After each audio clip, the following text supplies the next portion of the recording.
Hey guys, अब हम बात करने वाले हैं triangle law of vector addition क्या होता है और इसका यूज जो है हम कहां पर और किस तरीके से करते हैं। तो सबसे पहले मान लीजिए कि यहां पर कोई एक वेक्टर क्वांटिटी है जिसका वैल्यू है ए वेक्टर और इसी के कंटिन्यूअस के अंदर जो दूसरा वेक्टर क्वांटिटी है वो है बी वेक्टर और ये दोनों कंटिन्यूअस है। ऐसा नहीं है कि एक इस तरीके से जाके इस तरीके, ये कंटिन्यूअस नहीं है, आप इस तरीके से नहीं जा रही, लेकिन यहां पर जो है कंटिन्यूअस जा रहे हैं। तो दोनों वेक्टर क्वांटिटी क्या है? कंटिन्यूअस है।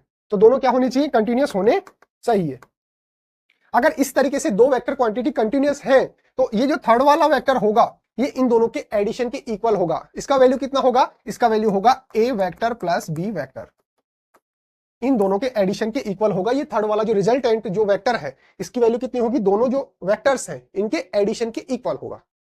समझ गए कैसे? दोबारा से समझ लीजिए, दो वेक्टर क्वांटिटी है ए वेक्टर बी वेक्टर और दोनों कंटिन्यूअस है, तो जो थर्ड वाला वेक्टर होगा ये इन दोनों के एडिशन के इक्वल होगा।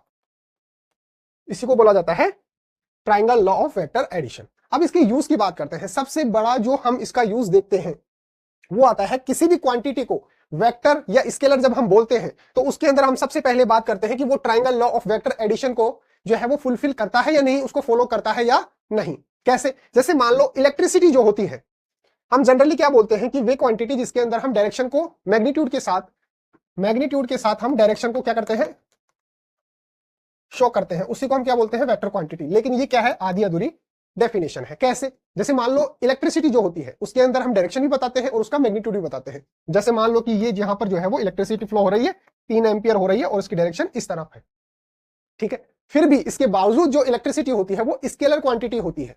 इसके अंदर डायरेक्शन बता रहे हैं फिर भी वो स्केलर क्वांटिटी होती है। क्यों होती है? क्योंकि वो जो होती है वो triangle law of vector addition को जो है वो फॉलो नहीं करती है। इलेक्ट्रिसिटी जो होती है वो triangle law of vector addition का जो लॉ है उसको फॉलो नहीं करती है। इसकी वजह से इलेक्ट्रिसिटी जो होती है वो क्या होती है? स्केलर क्वांटिटी होती है। तो वेक्टर क्वांटिटी होने के लिए सबसे इंपॉर्टेंट जो कंडीशन होती है वो कौन सी होती है? ये जो होती है वो triangle law of vector addition को जो है फुलफिल करना चाहिए।